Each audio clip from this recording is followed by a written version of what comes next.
வீடியோல நிறைய ஸ்பாய்லர் இருக்கும். சோ ஸ்பாய்லர் வேணாம்னா ஸ்கிப் பண்ணிருங்க. எப்போதுமே அழகான இடத்துலதான் ஆபத்தும் நிறைஞ்சிருக்கு அப்படின்ற மாதிரி சொல்லுவாங்க. இதெல்லாம் யாரா உன்கிட்ட கேட்டா? யாரா நீ? அப்பேற்பட்ட ஒரு கதை தான் இப்ப நான் சொல்ல போறது. ஒரு அழகான கிராமம். அங்க இருக்கிற மக்கள்லாம் அவ்வளவு அருமையா பழகுவாங்க, புது புது டிஷ்ஷஸ் எல்லாம் பண்ணுவாங்க, ரொம்ப இயற்கையை ரசிக்கக்கூடிய ஒரு மக்கள். அவங்களுக்கு இப்படி ஒரு விஷயம் இருக்கா, அவங்க இப்படி எல்லாம் பண்ணுவாங்களா அப்படிலான்னு தான் நம்மள இந்த கதை வந்து யோசிக்க வைக்கும். அப்பேற்பட்ட படம் தான் 2019 வெளியான மிட்சம்மர். அந்த படத்தை பத்தி தான் நம்ம பார்க்க போறோம். Welcome to the show of the explorer. பீஜமுடு டான் டான் டான் டான். இந்த படத்துல ஃப்ளாரன்ஸ் பியூ அப்படின்றவங்க தான் வந்து நடிச்சிருப்பாங்க. பிளாக் வீடோல தங்கச்சி கேரக்டர் பண்ணிருப்பாங்க. அது மூலயமா தான் எனக்கெல்லாம் தெரியும். அப்படிதான் இந்த படத்தை வந்து நான் பார்க்க ஆரம்பிச்சேன். மிட்சம்மரோட கதை எப்படி போகுது அப்படின்னு பாத்தீங்கன்னா, ஹீரோயின் இருந்து ஆரம்பிக்கும். யாரு? நம்ம ஃப்ளாரன்ஸ் பியூட்ட இருந்து. ஹீரோயின் அம்மா, அப்பா, அக்கா அவங்க 3 பேத்தையுமே பிரிஞ்சு தனியா வாழ்ந்துகிட்டு இருக்காங்க. ஒரு நாள் வந்து ஒரு நியூஸ் வருது, இந்த மாதிரி அவங்க 3 பேரும் இறந்துட்டாங்க, மர்ம முறையில கொல்லப்பட்டிருக்காங்க அப்படின்ற ஒரு நியூஸ். அதை கேட்ட உடனே ஹீரோயின் வந்து ரொம்ப மனம் உடைஞ்சு ஒரு டிராமாக்குள்ள வந்து போயிடுறாங்க. ரொம்ப மாதிரி டிப்ரெஸ்டா ஆயிராங்க, டிஸ்டர்ப் ஆயிருது. அப்ப தான் லவ்வருக்கு வந்து கால் பண்றாங்க. கால் பண்ணி சொல்றாங்க. அவரும் வந்து ஆறுதல் சொல்றாரு. அவங்க ஃப்ரெண்ட்ஸ் எல்லாம் வந்து என்ன அவதான் அவனை ஏமாத்திட்டு போயிட்டால அப்படி இப்படின்ற ஒரு விஷயங்கள்லாம் வந்து நடக்கும். இது நடந்துட்டு இருக்கும் போது இதுக்கு முன்னாடியே சம்மர் ஹாலிடேஸ்க்கு வந்து ஹீரோ ஃப்ரெண்ட்ஸ் எல்லாம் வந்து பிளான் பண்ணிருப்பாங்க. இந்த மாதிரி ஸ்வீடன் போலாம், அங்க வந்து இந்த மிட் சம்மர் அந்த டைம்ல வந்து வெயில் அதிகமா இருக்கும், அதை போய் நம்ம என்ஜாய் பண்ணலாம் அப்படின்ற மாதிரி பேசியிருப்பாங்க. ஏன் அப்படின்னா அவங்க ஃப்ரெண்ட்ஸ் குரூப்ல இருக்கிற ஒருத்தர் வந்து ஸ்வீடன்ல இருக்கக்கூடிய ஒரு கிராமத்துல வசிக்கக்கூடிய ஒரு நபரா இருப்பாரு. அவர் தான் இன்வைட் பண்ணிருப்பாரு, எல்லாரும் வாங்க இந்த மாதிரி ஜாலியா இருக்கும் அப்படின்ட்டு. ஐயோ டேய், அவன் தான்டா இன்னைக்கு பெரிய வேலை பார்த்து விட்டு போயிட்டான். அப்படி பிளான் பண்ணிட்டு இருக்கும் போது ஹீரோ வந்து இந்த மாதிரி ஆயிடுச்சு, நான் போல அப்படின்னு சொல்லும் போது ஹீரோயினுக்கு வந்து இல்ல நான் வந்து தான் உன்னை தடுக்கிற மாதிரி இருக்கு, இல்ல பிரச்சனை இல்லை நீ போயிட்டு வா அப்படின்ற ஒரு விஷயம் வந்து நடக்கும். அப்போ ஹீரோ வந்து இல்ல நீயும் வா அப்படின்னு சொல்லி கம்பல் பண்ணுவாரு. இல்ல நான் வரலன்னு ஹீரோயின் தவிர்த்துக்கிட்டு இருப்பாங்க.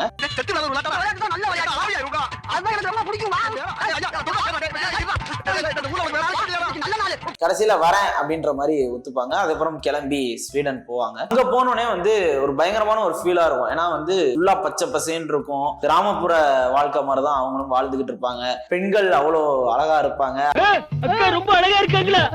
ஆண்கள் வந்து அவங்களுக்கான வேலைகள் மட்டும் பார்த்துக்கிட்டு இருப்பாங்க. அது மாதிரி நிம்மதியான ஒரு வாழ்க்கையை வாழ்ற ஒரு மக்கள் மாதிரி காட்டுவாங்க. ஆனா ஒரு ட்ரைப்ஸ் மாதிரி தான் இருப்பாங்க. ஏதாவது அந்த வழிமுறைகளை பின்பற்றுற ஒரு மக்கள் மாதிரி தான் வாழ்ந்துகிட்டு இருப்பாங்க. இவங்க வந்து போய் அவங்க கூட பழகுவாங்க. பழகும் போது கொஞ்சம் போதை பொருட்கள் மாதிரிலாம் கொடுத்தோடனே ஹீரோனுக்கு திருப்பி டிராமா ஆயிரும். ஆகா அந்த மாதிரி இறந்துட்டாங்க, அது எப்படி இப்படின்றத நினைச்சு அவங்க பயங்கரமா எமோஷன் ஆகி அழுவாங்க. அதை ஹீரோ வந்து படுத்துவார். இப்படி ஃபர்ஸ்ட் ஆஃப் வந்து கொஞ்சம் உங்களை வந்து கதையில செட்டில் படுத்தும். சரி ரைட் இப்படிதான் போகுது அப்படின்ற ஒரு பொறுமையா போகும். லைட்டா போர் அடிக்கிற மாதிரி இருக்கும். பட் அதையும் கடந்து எப்படியா பாத்துருங்க. ஆனா அந்த ஃபர்ஸ்ட் ஆஃப் வந்து கொஞ்சம் ஸ்லோவா இருக்கும். இது எந்த இடத்துல சூடு பிடிக்க ஆரம்பிக்கும் அப்படின்னு பாத்தீங்கன்னா அந்த செகண்ட் ஆஃப் தான். ஏன்னா வந்து இப்படி ஒரு டிராமால இருக்கக்கூடிய ஒரு ஹீரோயின் அவங்களை எப்படி மீண்டு கொண்டு வரணும் அப்படின்ற ஒரு ஹீரோக்கு வந்து ஒரு எண்ணம் இருக்கும். அந்த மாதிரியான ஒரு விஷயம் இருந்துட்டு இருக்கும்போது பேரலா இன்னொரு சைடு ஒன்று நடக்கும். என்னன்னா அந்த ஊர் மக்கள் வந்து சில வழிமுறைகளை பின்பற்றுவாங்க. நரபலி அப்படின்ற ஒரு விஷயம் மாதிரியான சில விஷயங்கள் வந்து நடக்கும். இது நிறைய ட்விஸ்ட் இருக்கும். அது நான் அப்பயே ஓபன் பண்ற மாதிரி இருக்கும். இதே ஒரு ட்விஸ்ட் இது வேற ஓபன் பண்ணி விட்டேன்.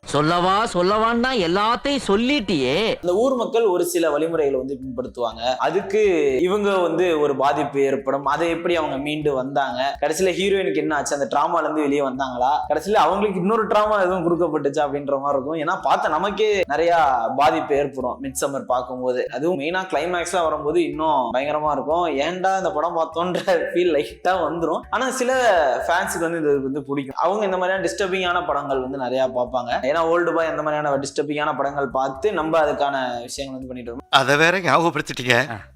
நெஞ்சமெல்லாம் பொண்ணு அறக்கு தம்பி, மறக்க முடியல. சொல்லுங்க. அதே மாதிரியான படம் தான் இந்த மிட்சம்மர். ஆனா படத்துல ரொம்ப முக்கியமான விஷயம் என்ன அப்படின்னா, யாருக்கு எந்த இடத்துல என்ன நடக்கும்னு நீங்க வந்து ஜட்ஜ் பண்ண முடியாது. ஏன்னா வந்து இவரு ஹீரோப்பா இவருக்கு ஒன்றும் ஆகாது, இவங்க ஹீரோயின் பா இவங்களுக்கு ஒன்றும் ஆகாதுன்ற சில வரமுறைகள்லாம் இங்க இருக்கு இல்லையா, அந்த மாதிரிலாம் கிடையாது.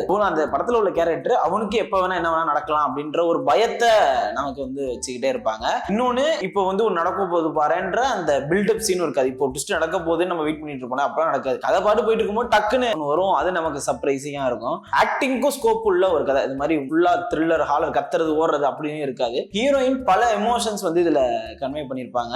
ஏன்னா அவங்க ஏற்கனவே டிராமால இருக்கிறதுனால அவங்க அழுகணும். கிளைமேக்ஸ்ல வந்து அவங்க அழுவாங்க. அப்போ அவங்க கூட கத்தும் போது இன்னொரு 15 பெண்கள் சேர்ந்து ஒரே மாதிரியான கோரஸ்ல கத்துவாங்க. அதெல்லாம் வந்து பயங்கரமா பண்ணியிருந்தாங்க. அதெல்லாம் எப்படி எடுத்தாங்க அப்படின்றது தெரியல. இப்படி பார்க்கும்போது நம்ம ஸ்வீடனே போக வேணாம்ப்பா அப்படின்றது இருக்கும். இப்பயும் போக முடியாது.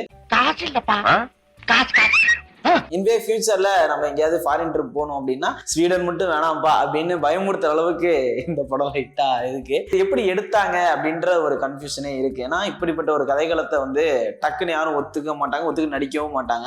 மெயினா அந்த ஹீரோவுக்கு வந்து ஒரு சீன் வச்சிருக்கிறாங்க. அதெல்லாம் எப்படி பண்ணாருன்றது தெரியல. அவரு பயங்கரமான ஒரு விஷயம் வந்து பண்ணியிருக்கிறாரு. எந்த ஆக்டருமே வந்து நமக்கு பார்க்காத ஆக்டரா இருக்காது. எல்லாருமே இதுக்கு முன்னாடி பல படங்கள்ல பார்த்த ஆக்டர் தான். நார்னியால நடிச்சவரெல்லாம் நடிச்சிருப்பாரு. எனக்கு அதை பார்க்கும்போது அவர் தெரியும். கதைகள் மாறுபட்டு டிஸ்டன்டன்ஸோட இருந்த படம் தான் இந்த மிட்சம்மர். திருப்பியும் சொல்றேன், இது ரொம்ப டிஸ்டர்பிங்கான படம். அந்த மாதிரியான ஜானர் பிடிச்சவங்க மட்டும் இதை வந்து பாருங்க. கண்டிப்பா போய் மிட்சம்மர் வந்து பாருங்க. உங்களுக்கு ஒரு புது அனுபவத்தை கொடுக்கும். அப்படி ஒரு புது அனுபவத்தை கொடுத்துச்சுன்னா அது எப்படி இருந்துச்சு அப்படின்றது வந்து கண்டிப்பா கமெண்ட் செக்ஷன்ல சொல்லுங்க. ரீசெண்டா நிறைய கமெண்ட்ஸ் வரதில்லை. ஏன்னா வந்து நீங்க ஏதாவது படங்கள் எனக்கு சஜஸ்ட் பண்ணாதான் அதை பத்தின விஷயம் வந்து சொல்ல முடியும். அதுதான் இந்த ஷோவோட கான்செப்டே, எக்ஸ்ப்ளோரர். நீங்க எக்ஸ்ப்ளோர் பண்ணிருப்பீங்க, அதை நான் எக்ஸ்ப்ளோர் பண்றதுக்கு நீங்க கொடுக்குற ஒரு அரிய வாய்ப்பு. கண்டிப்பா பார்த்துட்டு சொல்லுங்க. உங்களுக்கு தெரிஞ்ச படங்கள் இருந்தாலுமே சஜஷன் சொல்லுங்க. பார்த்து எப்படி இருந்துச்சு அப்படின்றத வந்து நான் அடுத்த எக்ஸ்ப்ளோரர் ஷோல சொல்றேன். அன்டில் தென் உங்க வந்து விடைபெறேன். Okay tata, bye by.